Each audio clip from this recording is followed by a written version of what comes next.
Well, hello and good evening. My name is Saman and I'll be reading for you tonight from the book of 1001 Nights.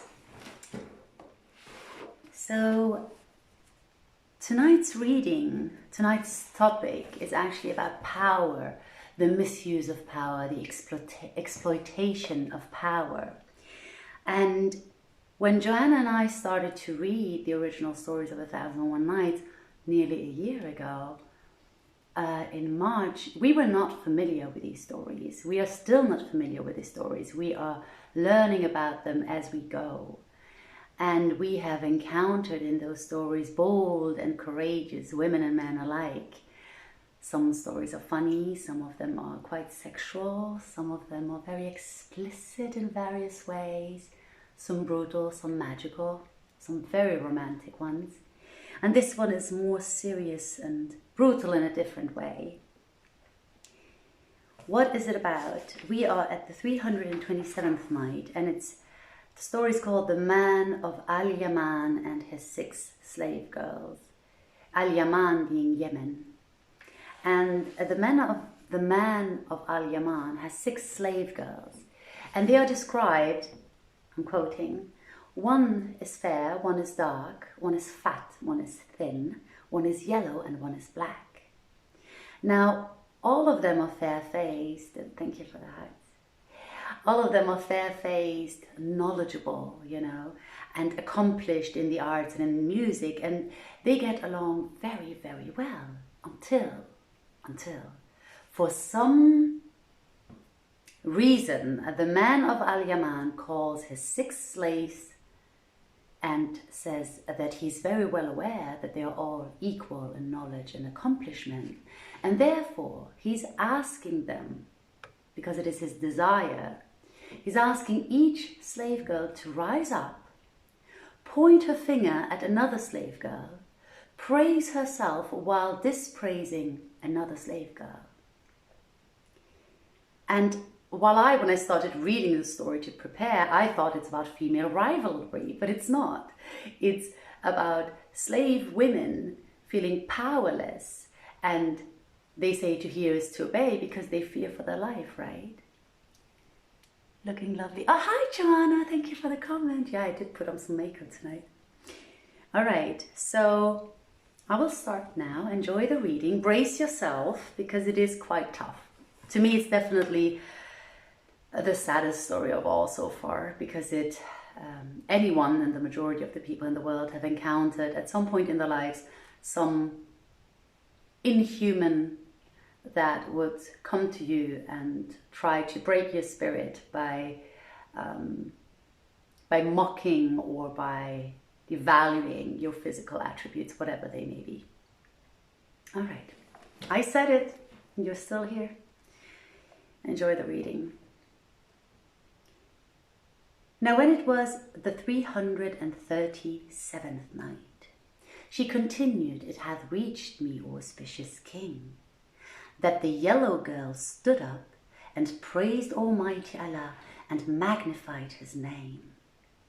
After which she pointed her finger at the brown girl and said to her, I am the one praised in the Quran, and the compassionate hath described my complexion and its excellence over all other hues in his manifest book, where Allah saith, a yellow, purer yellow, whose colour gladdeneth the beholders. Wherefore my colour is a sign and portent, and my grace is supreme, and my beauty a term extreme. For that my tint is the tint of a ducat, and the colour of the planets and moons, and the hue of ripe apples.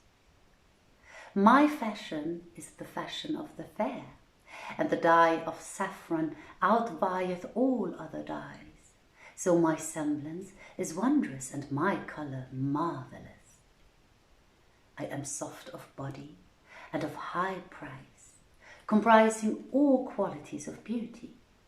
My colour is essentially precious as virgin gold, and how many boasts and glories doth it not unfold? of the like of me, quoth the poet. Her golden yellow is the sheeny sun, and like gold sequins she delights the sight. Saffron's small portion of her glance can show, nay, she outvies the moon when brightest bright. And I shall at once begin in thy dispraise, O berry brown girl. Thy tincture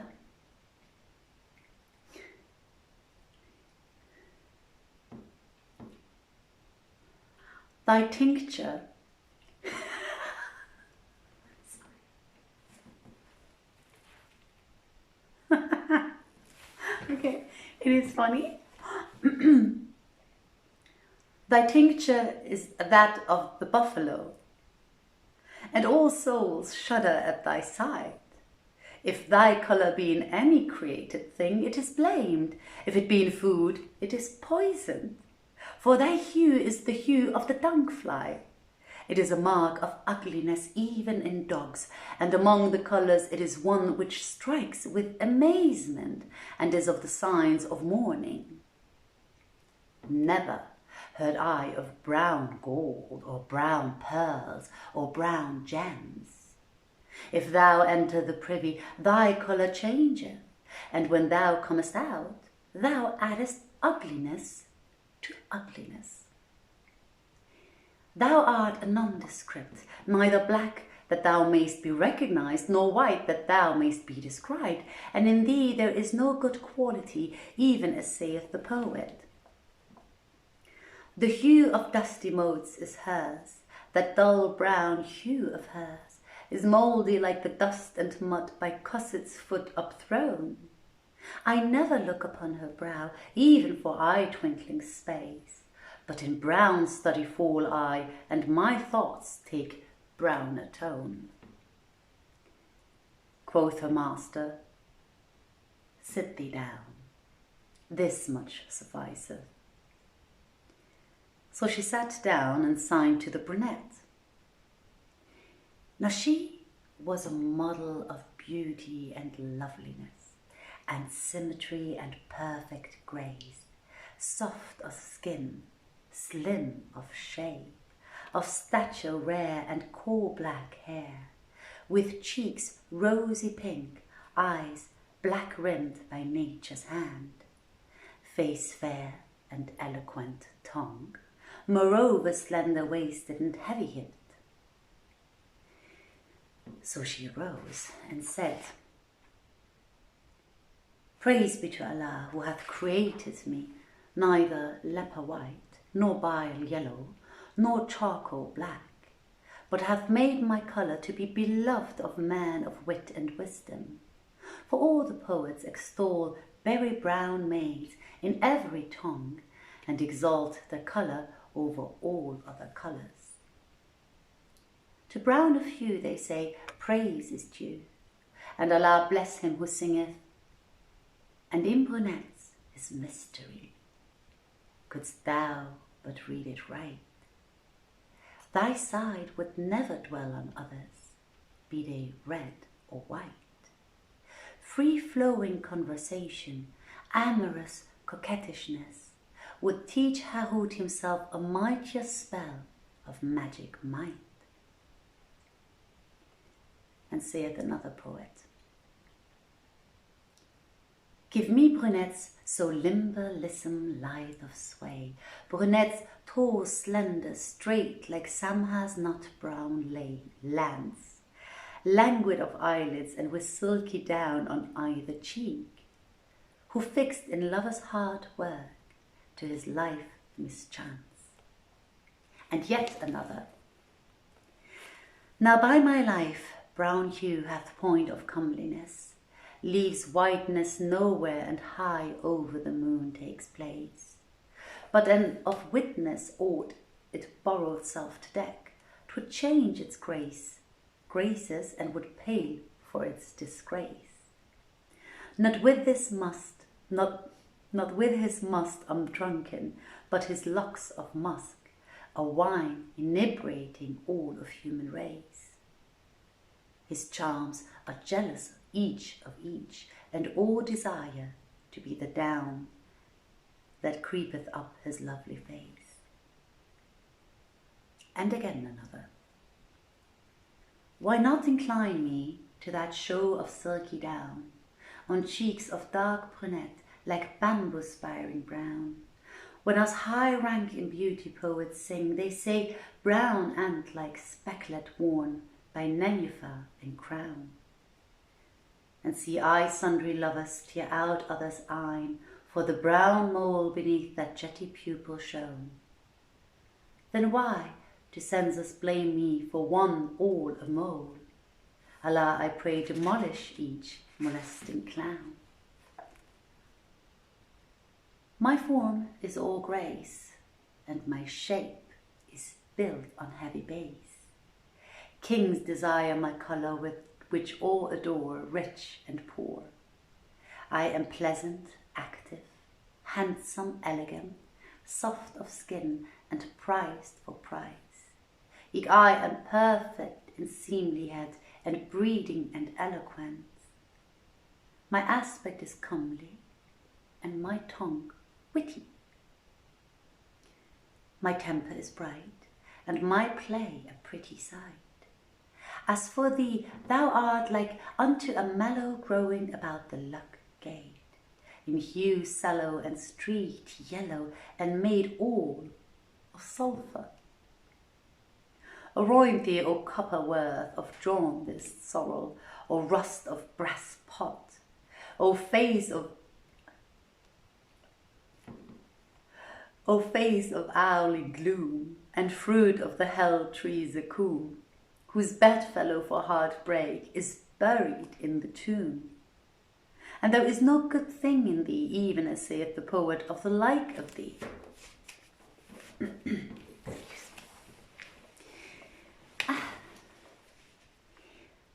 Yellowness tincturing her, though no wise sick or sorry, straightens my hapless heart, and makes my head sore ache. And thou repent not, soul, I'll punish thee with kissing her lower face, that shall mine every grinder break. And when she ended her lines, quoth her master, sit thee down, this much sufficeth. And Shahrazad perceived the dawn of day, and ceased saying her permitted say. Now when it was the 338th night, she said, It hath reached me, auspicious king, that when the yellow girl ended her recitation, quoth her master, sit thee down, this much sufficeth. Then he made peace between them, and clad them all in sumptuous robes of honour, and handselled them with precious jewels of land and sea. And never have I seen, O command of the faithful, any when or anywhere aught fairer than these 6 damsels fair. Now when Al-Mamun heard this story from Muhammad of Bassorah, he turned to him and said, O Muhammad, knowest thou the abiding place of these damsels and their master? And canst thou contrive to buy them of him for us? He answered, O Commander of the Faithful, indeed I have heard that their Lord is wrapped up in them, and cannot bear to be parted from them. Rejoined the Caliph, take thee 10,000 gold pieces for each girl, that is 60,000 for the whole purchase, and carry the coin to his house, and buy them of him.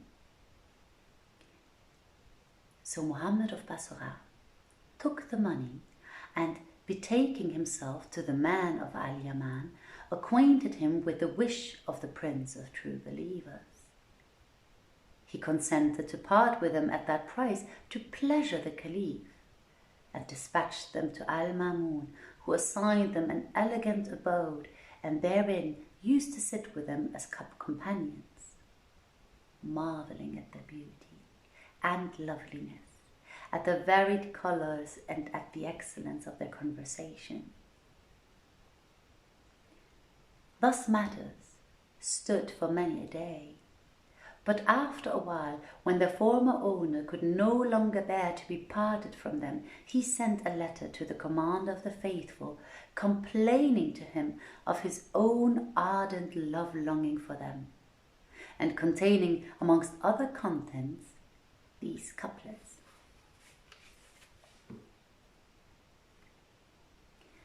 Captured me 6, all bright with youthful glee. Then on all 6 be best salams from me. They are my hearing, seeing, very life, my meat, my drink, my joy, my jollity. I'll never forget the favours erst so charmed, whose loss hath turned my sleep to insomny. Alack, O longsome pining and O tears, would I had farewelled all humanity. Those eyes with bowed and well-arched eyebrows died, like bows have struck me with their archery. Now when the letter came to the hands of Al-Mamun, he robed the 6 damsels in rich raiment, and giving them 70,000 dinars, sent them back to their lord, who joyed in them with exceeding joy, more especially for the monies they brought him, and abode with them in all the comfort and pleasance of life, till there came to them the destroyer of delights and the severer of societies. And men also recount the tale of Harun al-Rashid and the damsel and Abu Nowas. The Caliph, commander of the faithful, Harun al-Rashid, being one night exceedingly restless and thoughtful with sad thought, rose from his couch and walked about the byways of his palace, till he came to a chamber, over whose doorway hung a curtain. He raised that curtain and saw, at the upper end of the room, a bedstead, whereon lay something black, as it were a man asleep, with a wax taper on his right hand and another on his left.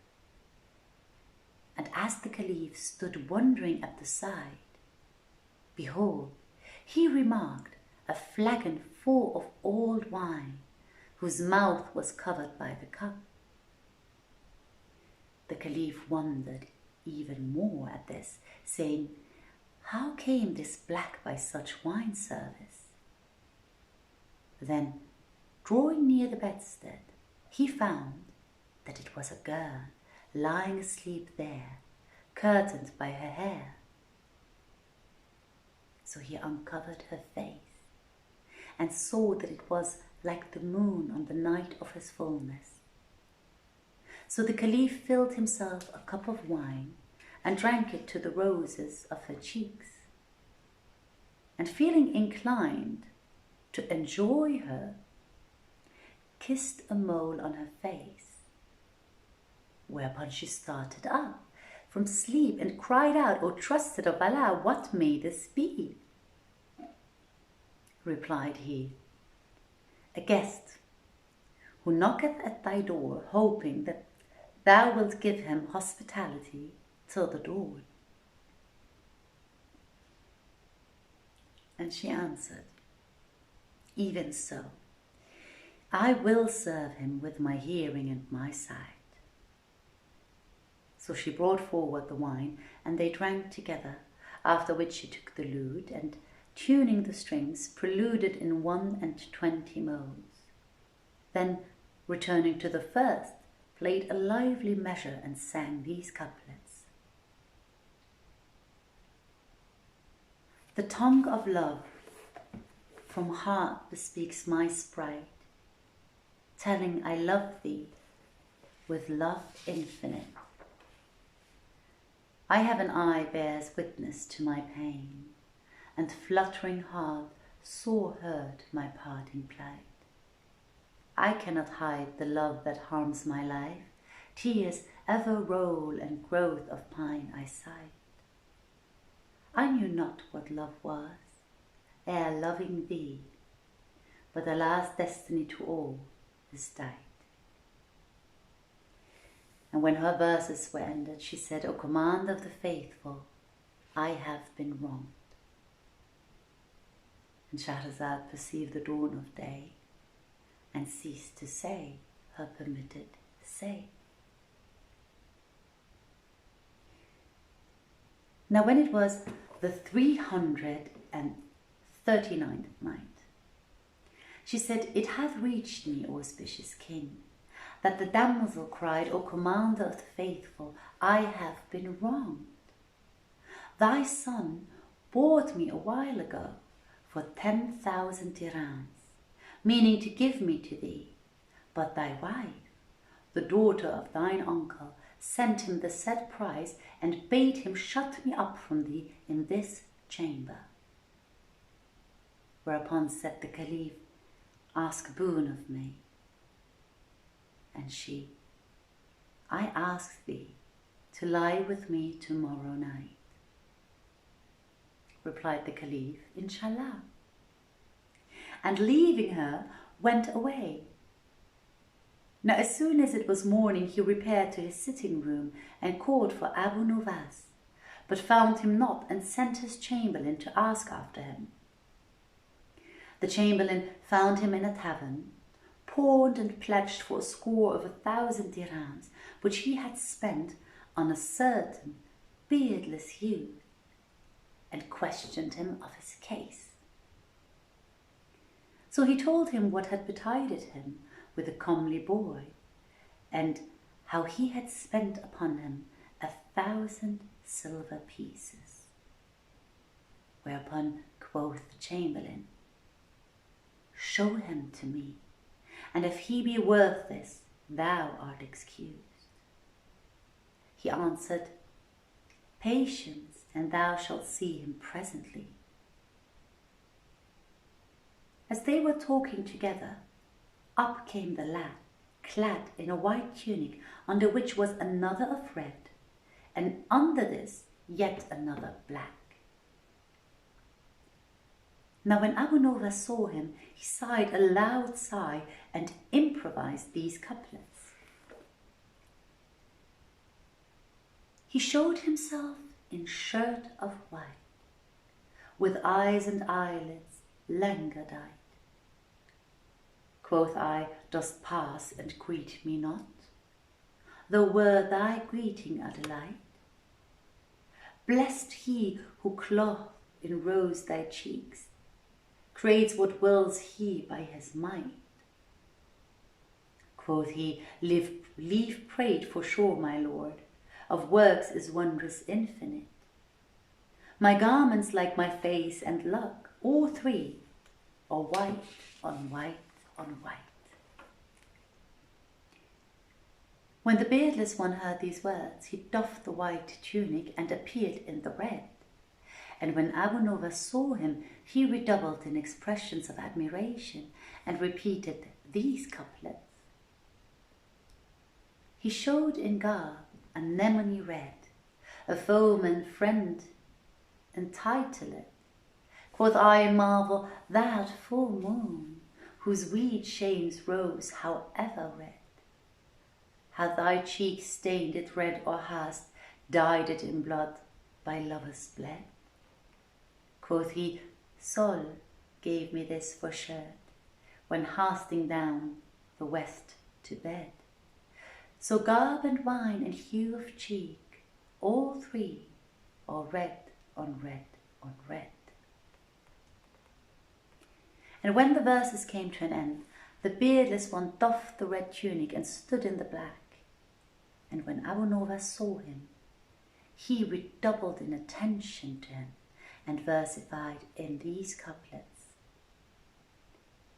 He came in sable-hued sack, and shone in dark men's heart to rack. Quoth I, Dost pass and greet me not, joying the hateful, envious pack? Thy garments like thy locks and like my lot, three blacks on black on black. Seeing this state of things and understanding the case of Abu Nowas and his love-longing, the chamberlain returned to the caliph and acquainted him therewith. So he bade him pouch 1,000 dirhams and go and take him out of pawn. Thereupon the chamberlain returned to Abu Nowas and, paying his score, carried him to the caliph, who said, "Make me some verses containing the words, 'O trusted of Allah, what may this be?' Answered he, 'I hear and I obey, O Commander of the Faithful.'" And Shahrazad perceived the dawn of day and ceased saying her permitted say. That was it for tonight. I hope you enjoyed the reading. I wish you a wonderful weekend. We will be back next week, and we shall celebrate our 1-year anniversary soon with you all on March 20th. We will announce details hopefully next week, so stay tuned. Wishing you a wonderful night wherever you are in the world, sending you much love. Thank you for tuning in. It's just the end of the reading, but you can rewatch it in a few minutes. And yeah, much love wherever you are. Hope, fun, laughter, and remember to go inwards instead of outwards.